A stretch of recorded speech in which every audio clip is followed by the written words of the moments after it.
Really, it was it's a blessing, to go out there, and to perform the way that I did, and I just really just brought just like a deep threat to this team, and I'm just really ready to just use it throughout the season. So, Were you more nervous or less nervous than you thought? uh I was pretty nervous. I'm not gonna lie, I was pretty nervous, but as I got to play the game, I started to cool down, so I was pretty good. John, what have been the most important differences you think between ASU and Oklahoma that here has allowed you to grow as a player? Just really the coaches, just taking, just more time to just develop, just myself, just, just like outside of football, it's just Coach Likens, he's a great coach. I never had a coach like him, that actually, takes time out of his day, to like text us, hey, to watch this, or to make sure that you do this upon this route, et cetera, and stuff like that. That's the main difference that I see between ASU coaches and the Oklahoma coaches.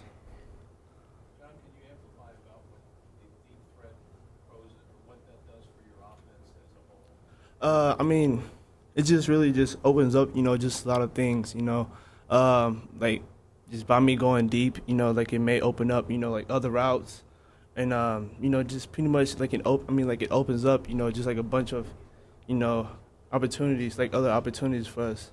What did you see in Manny's performance the other night, especially in the third quarter, when he was 10 of 10 passing, including the touchdown? I think he did awesome. That like that was the first game, and like I'm just very looking forward to like how he did. Like how he does throughout the season.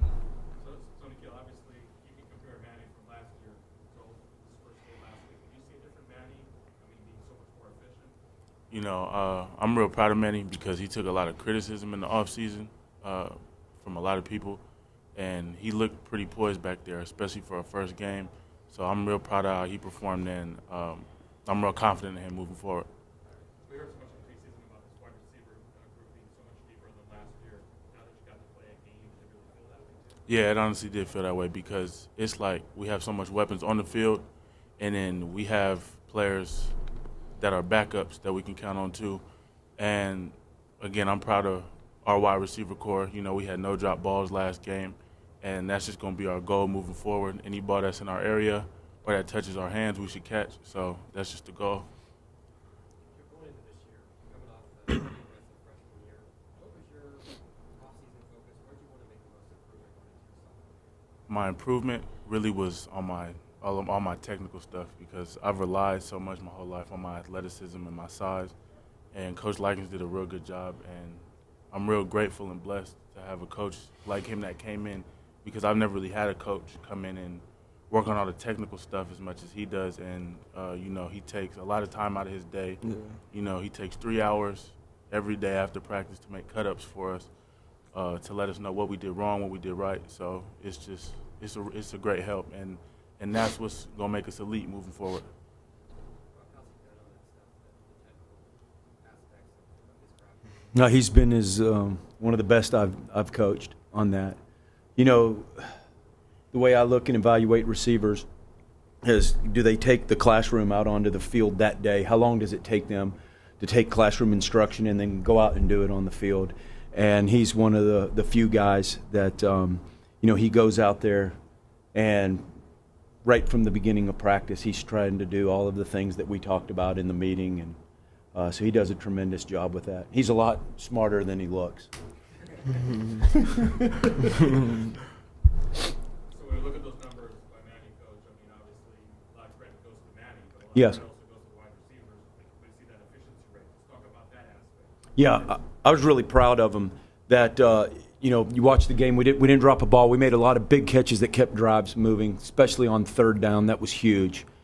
They just did a great job. They ran pretty quality routes. There's always room for improvement.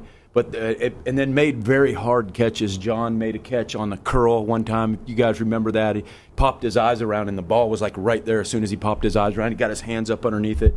Did a great job. He caught one, the snap route, and then got that option route on third down. So that it goes hand in hand. We try to make each other look good. We make the quarterbacks look good. They make us look good. You spent so much time in the offseason Yeah. workflow to be smooth.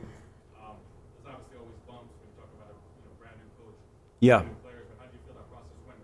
Oh, it went great, and give credit to Coach Graham and Coach Napier because our system, the way we do it, and the way I did it when I was at Cal and Louisiana Tech with Sonny Dykes and Tony Franklin is, game day, there's a lot of different stimuli hitting kids all over the place on that first ball game. So what you want to do is try to make the game exactly like practice as much as possible.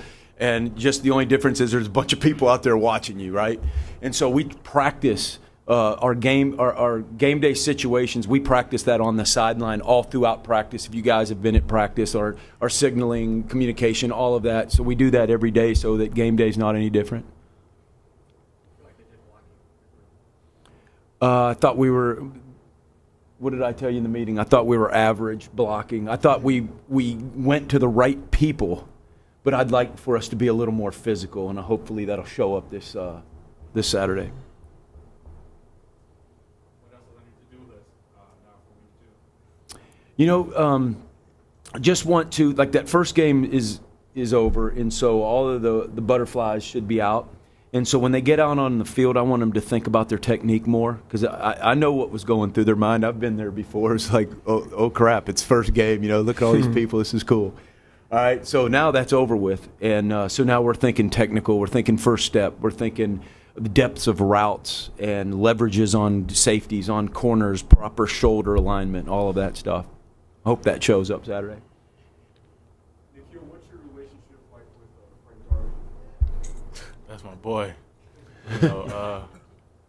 Me and Frank and I got real close last year in the off season, and that's someone who I hang out with a lot outside of football and not just in the facility. So I got his back for sure. How would you describe it? Wow.